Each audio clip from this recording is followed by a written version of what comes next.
Welcome to TVBS Meeting Room, where we tackle global issues with a view from Taiwan.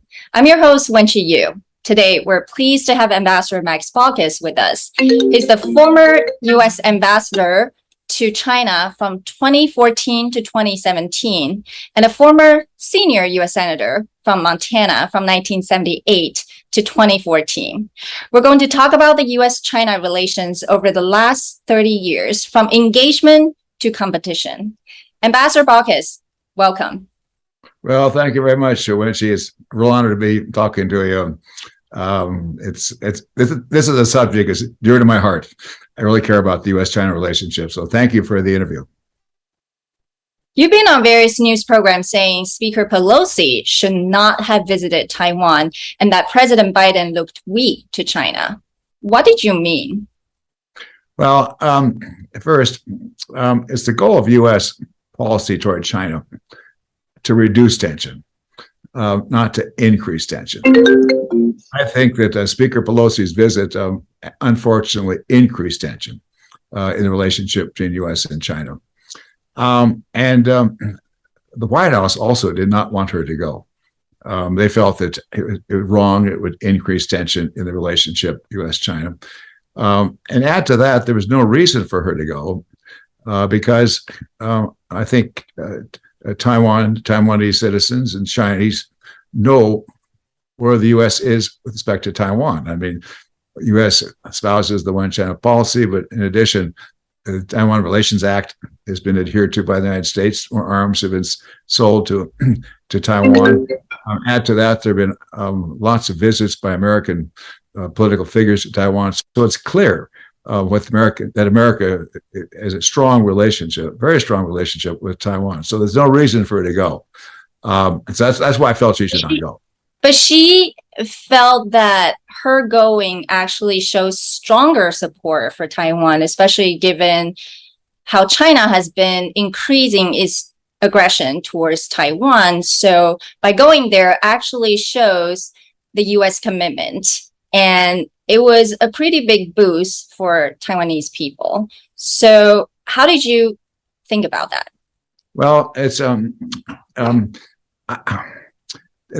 Taiwan is a very delicate matter in U.S.-China policy. It's very delicate. It's very problematic. It has to be handled from a U.S. perspective and from the Chinese perspective very carefully. Now, Taiwan is a democracy. That's clear. But as everyone knows who's a student of the question, the more Taiwan either declares independence or moves very, very close to independence, the more mainland China is going to feel it has no alternative but to, by force, probably take over Taiwan. Now, Speaker Pelosi's visit did more than show strength, American strength in respect to Taiwan. It also tended to move the needle a little bit more toward independence. I think a lot of Americans really don't know very much about the Shanghai Communiques. They don't know about the consensus. They don't know about the Taiwan Relations Act. To be honest, a lot of Americans think that Taiwan's a separate country. And what right does China have to be involved in a separate country? And that's not what it is. But Speaker Pelosi's visit, it tends to encourage more independence in Taiwan. And the more independence is encouraged, the more we're getting close to a tipping point where there's going to be we're in a dangerous situation. It's interesting that you think her visit encourages more independence when Newt Gingrich also visited Taiwan in 1996. And that wasn't framed as a pro-independence kind of trip. And also, currently in Washington, D.C., a lot of people would argue sort of the old framework of independence or unification with China doesn't really accurately explain people's thinking in Taiwan right now. It's really about, especially in Washington, D.C., strategic clarity, and the one China principle versus one China policy. I mean, it just seems that the framework of discussing Taiwan or U.S. Policy towards Taiwan has now changed. So how do you think about those changes just especially given you've been involved in, all these conversations for the last few decades. Clearly, it is somewhat different right now. Well, there are a lot of questions there. I'll do my best. Number one, the Speaker Newt Gingrich visit was a long time ago, and actually there was an arrangement, a compromise made between the United States and China that is on that with respect to that visit, which lowered the tension. And the compromise was that Speaker Gingrich not fly from Beijing to Taipei, but rather go to Tokyo first. He did that. He first went to Japan, and then later on to Taiwan. So number one, that was a long time ago, and there wasn't a compromise. There was an agreement at that time between the United States. If not agreement, there was a kind of a compromise that both countries adhered to. But right now, the situation is so different. We have the president, Tsai Ing-wen, is more independent than some of her predecessors, and she seems to be running on a kind of an independence, not quite independence, but close to an independence position. And I think, and add to that, it's my understanding, you tell me, you know much more about this than I do, that the Taiwanese people are drifting more and more away from wanting to unify with mainland China. There's still a good percentage that does, but a larger percentage, is my understanding, does not. Now, in the meantime, as the tension between the U.S. and China has increased, and the tension is much greater now than it was during Speaker Gingrich's visit, because the tension is so great,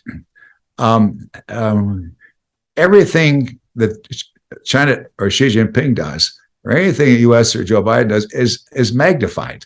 It's than it otherwise would be, and a lot of Americans and a lot of American public figures are very concerned now about China's rise, about China's strength, about China's intention.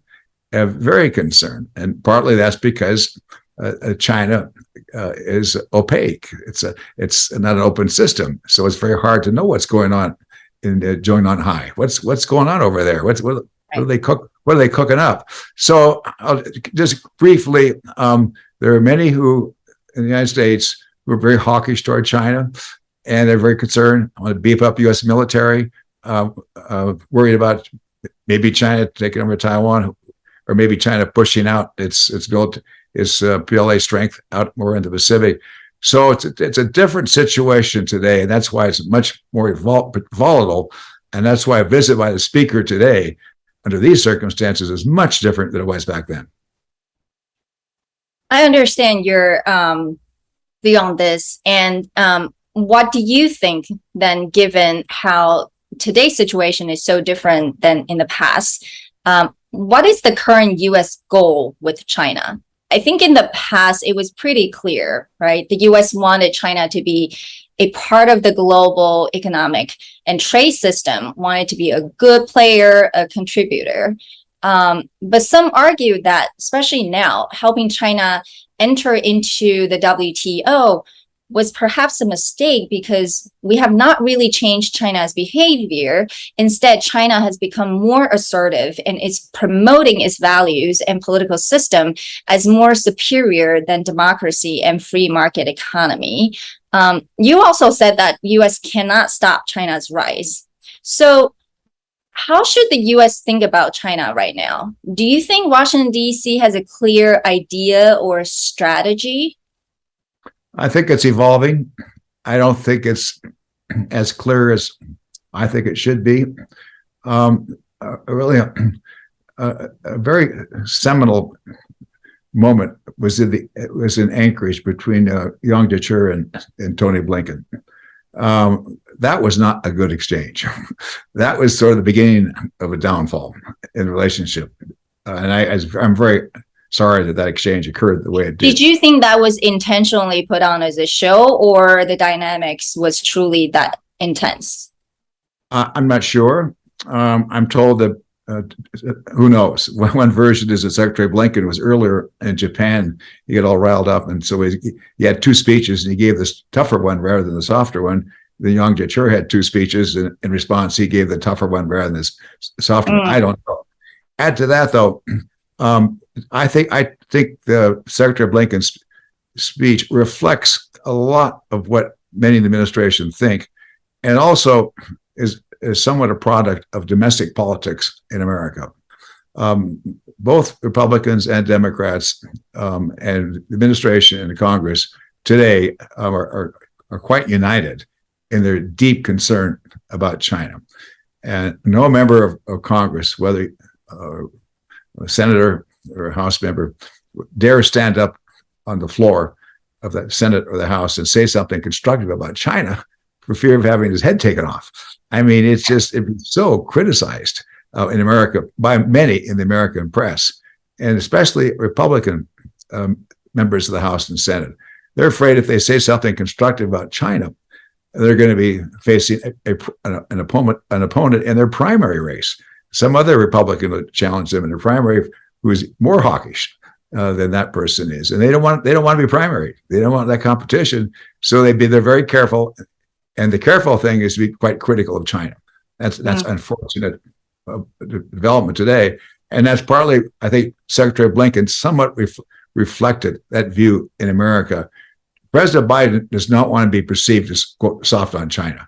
He just cannot be perceived as soft on China.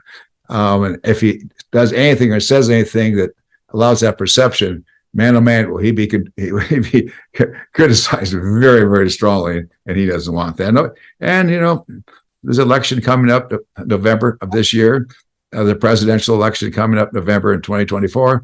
And a lot of this is politics, it's domestic politics. And that has a lot to do with the tension in the relationship. You were a U.S. Senator before, and a very senior one, and you actually had to deal with a lot of domestic politics when it comes to China, especially with regards to trade.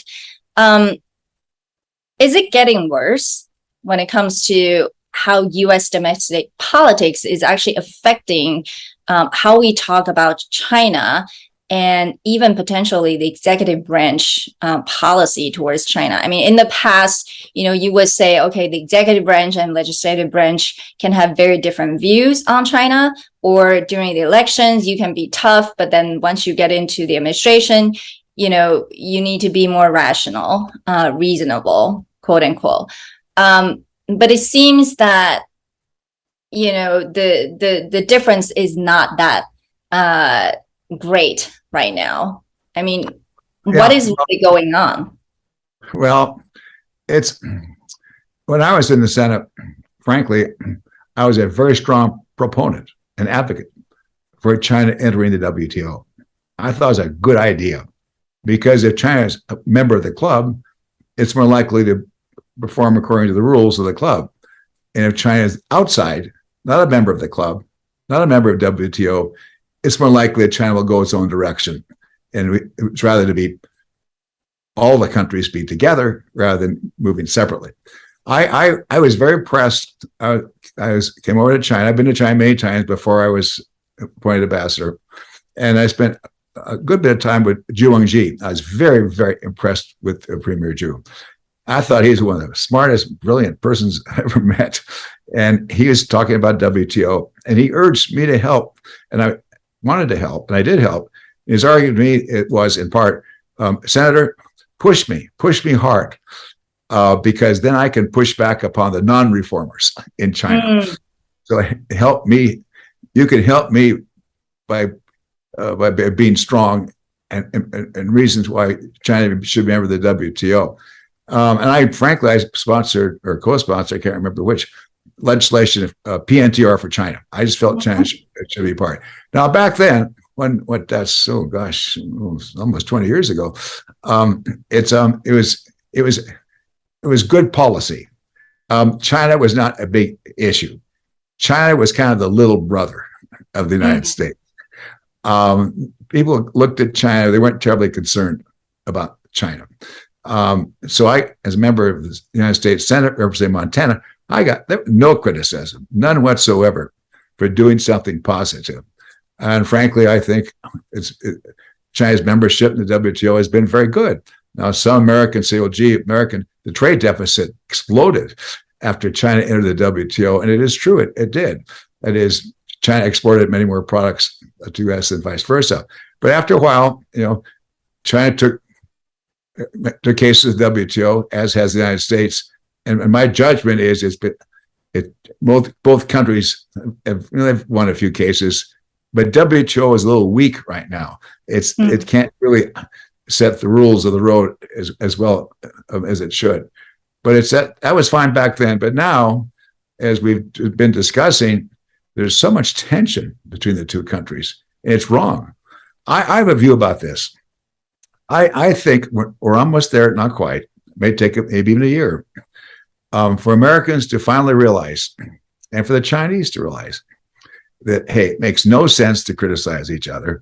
Sure, we each care about our own national security. That's number one. But there's too much name calling and sanctions cause more problems than do they solve. So let's realize that, hey, from American perspective, China's not going anywhere. China's always going to be there. It's going to be a big country, a huge country. It's going to be very influential.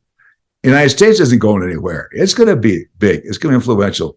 So let's try to figure out a way to respect each other. We'll have differences, major differences, but let's talk to each other respectfully, not critically. I know it's hard because one's authoritarian, one's a democracy. It's very different. It's also hard because Americans know very little about China. Never been to China, don't think about Absolutely. it. And vice versa. Right. So I think that would be that would mean the media probably doesn't have more business, or think tanks or media pundits or politicians, have no more business not to criticize China. But I think when you were ambassador to China, that's when we really saw China becoming more confident and more resistant to U.S. demands.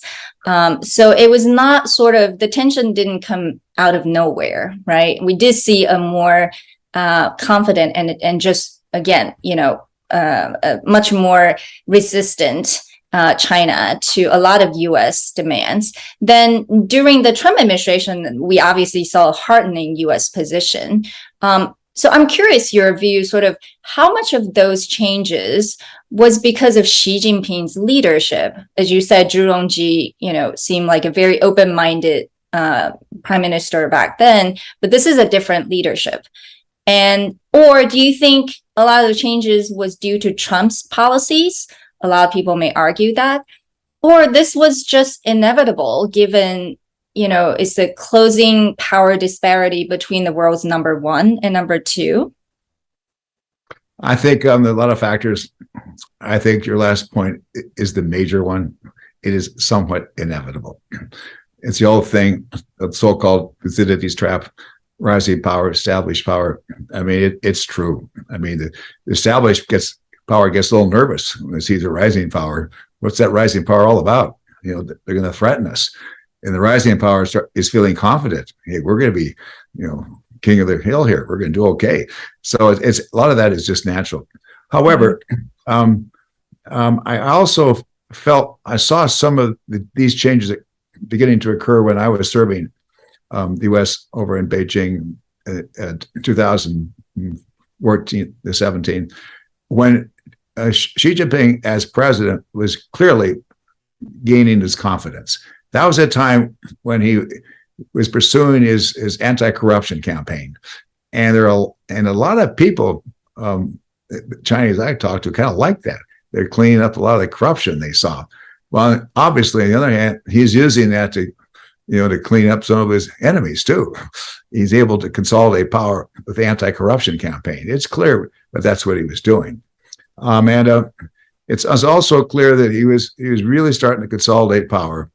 Watching him and first talking to him at many meetings, but also watching him at the summits between Obama and himself, it was clear that he's the man.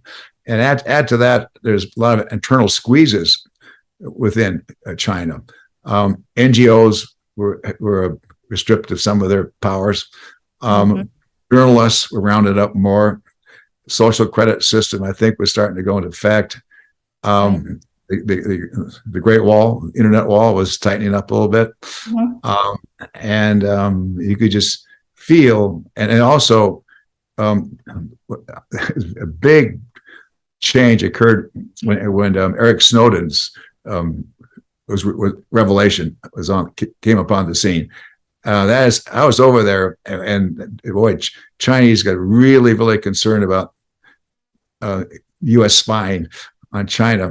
Mm-hmm. And I had long conversations with them about all this, and we agreed. I mean, of course, both countries spy on each other. U.S. spies on China, China spies on the U.S. All countries spy, not just the nature of the game.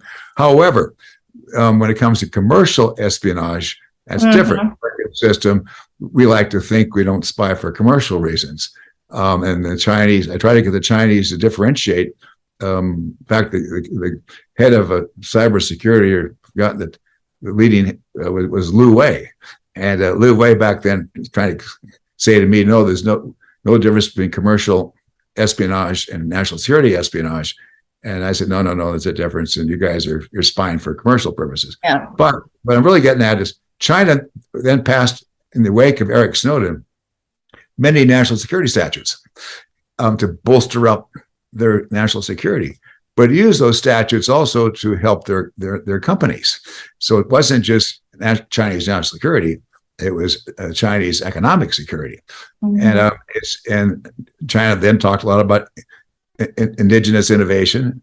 Xi Jinping 2025, made in China. Now all that is starting to happen when I was over there, and Americans see that in 2025. And the American companies kind of feel a little bit squeezed. It's a little harder to get permits. Local companies tend to get favored a little more, and it just adds up a little bit. Mm-hmm. So a lot of this was occurring before Donald Trump. Now Donald Trump came along, and he felt that the key to his success was America first. Just pulled up the drawbridges. It's all American production. We don't engage with our allies. We've slapped tariffs on not only China but our allies if they're sending products that compete with our products we make in our country, like steel, aluminum, for example. Mm-hmm. And so Donald Trump accelerated the tension with One China. It was already starting to happen, but he accelerated it, and he really took advantage of a very deep, fundamental sense of unrest in America.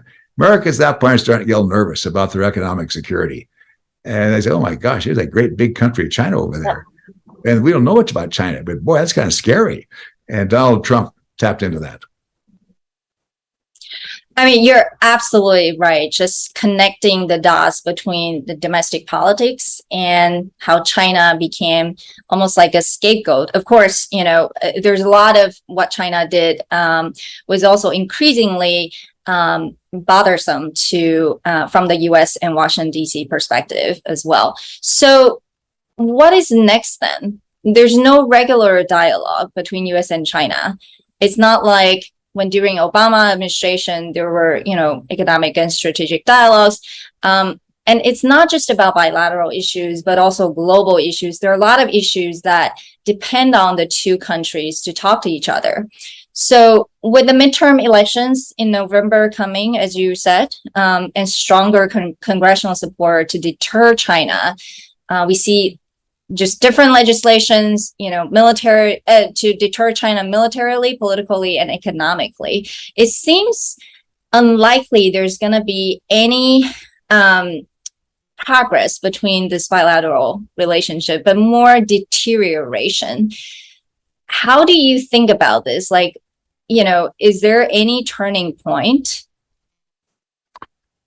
Well, that's a fundamental question that many of us are asking. You implied, and I tend to agree, that the midterm elections will not change the relationship. It just won't. In part because once we have the November midterm elections in the United States, then we're immediately in the presidential contest for 2024, and that's going to get political. It's unfortunate, but and who knows whether President Biden will run again for president. He might not.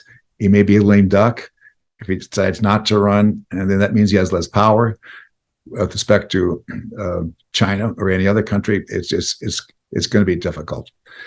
Now, Winston Churchill once said, and there's a lot of wisdom in it, that democracy is absolutely the world's worst form of government, except there's none better.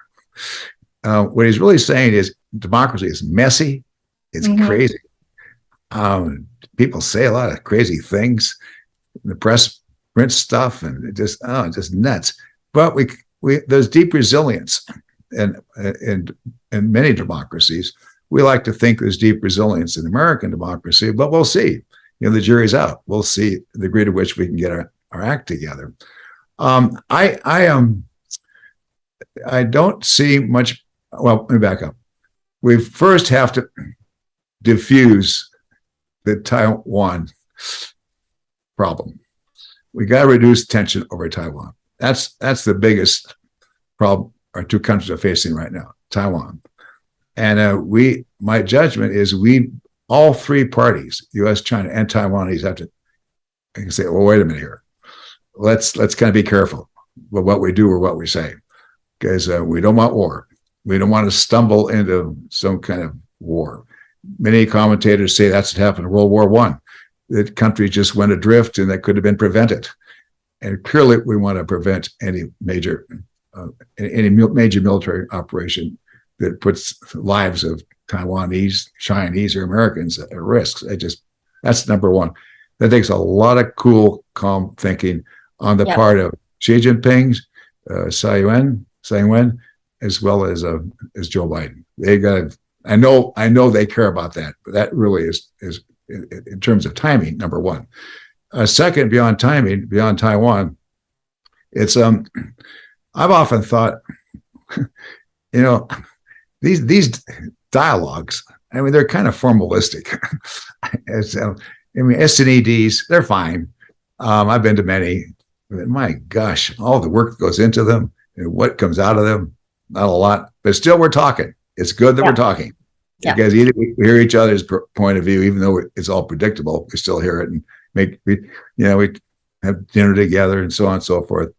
Now, there's one person I've noticed during all these, and I probably should not mention his name because I don't want to hurt his future in China, but that's Wang Yang.